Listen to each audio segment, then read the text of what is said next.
नमो नमः स्टूडेंट। आज मैं आपके सामने अव्यय समझा रही हूँ। अव्यय का अर्थ होता है जिसका व्यय ना हो। अ लगाने से वो नेगेटिव हो जाता है। तो अव्यय ऐसे शब्दों को कहते हैं जिनके रूप सदा एक से ही रहते हैं। लिंग, विभक्ति या वचन के कारण अन्य शब्दों के समान ये बदलते नहीं हैं। कहने का तात्पर्य ये है कि अव्यय के रूप नहीं चलते, ना तो इनकी कोई विभक्ति होती है, ना कोई पुरुष होता है, ना कोई वचन होता है और ना ही कोई लिंग होता है। ये जैसे होते हैं वैसे ही प्रयोग कर दिए जाते हैं। जितनी भी हमारी उपपद विभक्तियाँ होती हैं वो सब अव्यय का ही काम करती हैं। एक श्लोक के माध्यम से उसको समझेंगे कि सदृशम त्रिषु लिंगेषु सर्वासु च विभक्तिषु वचनेषु च सर्वेषु यत व्ययति तद अव्ययम। अर्थात जिस पद में लिंग, विभक्ति, वचन के कारण परिवर्तन नहीं होता है वह अव्यय कहलाता है। जो पद सदा एक ही रूप में रहता है वह ही अव्यय है। इसीलिए अन्य शब्दों के समान अव्यय के रूप स्मरण नहीं किए जाते।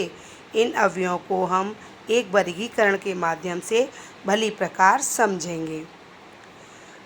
तो ये अव्यय जो होते हैं वो बहुत तरह के होते हैं। कुछ होते हैं स्थान बोध, मतलब जो हमें स्थान जगह का पता बताते हैं कि यहाँ पर कोई प्लेस है या कोई जगह है, तो स्थान बोधक कहलाते हैं। जैसे अत्र, अत्र माने यहाँ, तत्र, तत्र माने वहाँ, यत्र, यत्र माने जहाँ, तो ये स्थान बोधक कहलाते हैं। प्रश्न बोधक यानी जो प्रश्न, जो क्वेश्चन का बोध कर रहे हैं वो होते प्रश्न बोधक।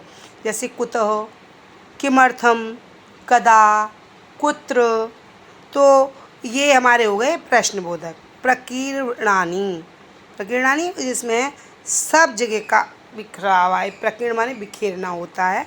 तो इति, इति जैसे हम लोग कभी कथा कराते हैं या कोई हमारी चीज़ समापन हो जाती है तो कहते हैं इति।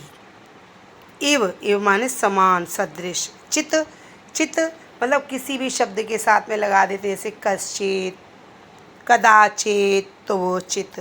चन, चन भी ऐसे लगाया जाता है, कश्चन, तो ये इससे भी रूप में किसी के साथ लग करके रूप बना देते हैं। मा, मा माने मत करो, यत मतलब कि, यावत माने जब तक, तावत माने तब तक, कदापि माने कभी भी, वृथा माने बेकार। और कुछ होते हैं काल बोधक, समय बोधक। तो जैसे अधुना, आज, पूरा माने बहुत पहले, यदा माने जब, तदा माने तब, हय माने बीता हुआ कल, यस्टरडे, श्व माने आने वाला कल अर्थात टुमारो। तो अब इनके अर्थ के साथ वाक्य प्रयोग पढ़ेंगे। ऐसे तो ये बहुत होते हैं, लेकिन जो हमने इम्पोर्टेंट समझे हैं, अनिवार्य हैं, जो ज़्यादातर एग्ज़ाम में आते हैं, हम लोगों ने वही लिए हैं। तो आज हम उनको अर्थ के साथ उनका वाक्य प्रयोग करेंगे। पहला है अपि। अपि का अर्थ होता है भी। अहम अपि अद्य आपणम गमिष्यामि। इव, इव का अर्थ होता है समान। कमलाया मुखम चंद्रम इव अस्ति। कमला का मुख कैसा है? चंद्रमा के समान। उच्चई, जोर से। पुस्तकालय उच्चई मावत, पुस्तकालय में जोर से मत बोलो। एव, एव का अर्थ होता है ही। विद्या एव धनम अस्ति, विद्या ही धन है। नूनम, निश्चय। नूनम अद्य वृष्टि भविष्यति, निश्चित रूप से आज बारिश होगी। पुरा, पुरा माने पहले। पुरा एक दशरथ नाम नृपः आसीत, पहले एक दशरथ नाम का राजा था। इतस्ततः, इधर उधर। खेचरा आकाशे, इतस्ततः भ्रमंती, खेचर कहते हैं जो आकाश में घूमते हैं। खेचर अर्थात पक्षी, पक्षी लोग ही आकाश में घूमते हैं, तो पक्षी आकाश में इधर उधर घूमते हैं। अत्र तत्र, यहाँ और वहाँ। अत्र शुका वदंती, तत्र पठनाय गच्छ, जहाँ पर शुक बोल रहे हैं, तोते बोल रहे हैं, वहाँ पर पढ़ने के लिए जाओ।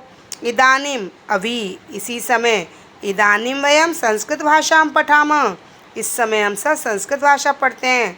यथा तथा, जैसे वैसे। यथा राजा तथा प्रजा, जैसी राजा वैसी प्रजा। बिना, बिना अर्थात बिना। परिश्रम बिना सफलता प्राप्यते, परिश्रम के बिना सफलता प्राप्त नहीं होती है। सहसा, अचानक। सहसा का अर्थ होता है अचानक। सहसा अहम एकम सिंहम अपश्यम, अचानक ही मैंने एक शेर देखा। अधुना, अधुना मतलब अब। परीक्षा आगता, अधुना ध्यानेन पठतु। वृथा, वृथा माने बेकार, व्यर्थ। वृथा महावत बेकार में मत बोलो। शनैः धीरे, कच्छप शनैः चलति, कछुआ धीरे चलता है। इति उपसंहार द्योतक, अभी समझाया था कि इति का अर्थ होता है जैसे कोई काम की समाप्ति होती है। तो इसका इति का प्रयोग किया था। पयः ददाति, मतलब जो पानी देता है उसको क्या कहते हैं? इति पयोद, उसे बादल कहते हैं। कदा कब, राम कदा गमिष्यति, राम कब जाएगा। कुतः कहाँ से, किधर से, भवान कुतः गमिष्यति, आप किधर जाते हो। माँ मत लोट लकार है, तो जो लोट लकार का प्रयोग होता है तो उसमें माँ शब्द आ जाता है। माँ मतलब माँ के लिए ज़्यादातर लोट लकार का प्रयोग होता है। तुम ये काम मत करो, तो तुम एवं मावत, तुम इस प्रकार से मत बोलो। यत मतलब अर्थ है कि। अहम पृच्छम, मैं पूछता हूँ कि यत तुम कुत्र गच्छसि, कि तुम कहाँ जाओगे। यत्र तत्र मतलब जहाँ वहाँ। यत्र कृष्ण तत्र विजय, जहाँ पर कृष्ण वहाँ पर ही विजय होती है। संप्रति अभी, इस समय। संप्रति सह न आगमिष्यति, इस समय वह नहीं आएगा। यदा कदा, जब कब। अहम यदा कदा एव दिल्ली नगरम गच्छामि, मैं जब कब दिल्ली नगर जाता हूँ। यावत तावत, जब तक तब तक। यावत अहम पठामि तावत त्वम लिख, तब तुम लिखो, जब मैं पढ़ता हूँ तो तुम लिखो। स्व आने वाला कल। अस्माकं परीक्षा स्व भविष्यति, हमारी परीक्षा कल होगी। हयः बीता हुआ कल। हयः मम विद्यालय अवकाश आसीत्, हयः तो लंगलकार का प्रयोग किया जाएगा क्योंकि बीता हुआ कल है, तो कल मेरे विद्यालय में छुट्टी थी। वही बाहर, वही के योग में पंचमी। गृहात वही अवकरम ना क्षिपेयु, घर के बाहर अवकरों को मत फेंको, बचा हुआ सामान वेस्ट मटेरियल मत फेंको। किमर्थम क्यों, किस लिए। तुम किमर्थम हंससी, तुम किस लिए हंस रहे हो। च और, राम च लक्ष्मण वनम अगच्छताम, राम और लक्ष्मण वन को गए। अद्य आज, अद्य रविवासर अस्ति, आज रविवार है क्योंकि अद्य माने आज, वर्तमान काल प्रेजेंट टेंस। सांप्रतम अभी, सांप्रतम जना स्वच्छतां प्रति जागरूका सन्ति, आजकल लोग स्वच्छता के प्रति जागरूक हो गए हैं। यदि का अर्थ होता है यदि। यदि तुम व्यायाम करिष्यसि त्वं तर्हि स्वस्थ भविष्यसि, तो तुम स्वस्थ हो जाओ। यदि तुम व्यायाम करोगे तो तुम स्वस्थ हो जाओगे। झटिति शीघ्रम, तूर्णम, त्वरितम, क्षिप्रम, द्रुतम, इन सब का एक ही अर्थ होता है झट से या जल्दी से। झटति कार्यम कुरु, जल्दी से काम करो। ऋते के योग में केवल पंचमी विभक्ति, तो स्टूडेंट विना योगे द्वितीया तृतीया और पंचमी तीनों विभक्ति का प्रयोग होता है, लेकिन ऋते योगे ओनली पंचमी विभक्ति का प्रयोग होता है।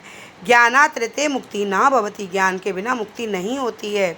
अतएव इसीलिए सह चोरः अस्ति, अतएव पलायते, वह चोर है इसलिए वह भाग गया। तर्हि तब तो, यदि फलानि खादिष्यति तर्हि बलवान भविष्यति, यदि तुम फल खाओगे तो बलवान हो जाओगे। सह साकम सार्धम समम, सबका अर्थ होता है साथ। रामेण सह लक्ष्मण वनम गत, राम के साथ लक्ष्मण वन को गए। नमः, नमः योगे चतुर्थी विभक्ति, नमस्ते करना, अभिवादन करना। गुरवे नमः। परित, परित का अर्थ होता है चारों ओर। मंदिरम परित पुष्पाणाम पादुकाः सन्ति, मंदिर के चारों ओर फूल और पेड़ हैं। तो डियर स्टूडेंट, अभी हमने अव्यय और उनके अर्थ के साथ उनका वाक्य प्रयोग पढ़ा। अभी एक अव्यय की एक वर्कशीट दी जा रही है, उसे आप, उसमें आंसर भी दिए गए हैं, उसे आप अपने आप आंसर को हाथ रखोगे, छिपा लोगे और वर्कशीट सॉल्व करोगे। अगर आपको आंसर सही है, मेरे उत्तर से मैच कर रहे हैं, तो इसका मतलब है कि आपको अव्यय अच्छी तरह से समझ में आ गए हैं। आप अव्यय को, इसका और कोई तरीका नहीं है, इसकी बार बार प्रैक्टिस करेंगे तो हमें अव्यय अपने आप अच्छी तरह से याद हो जाएंगे। धन्यवाद।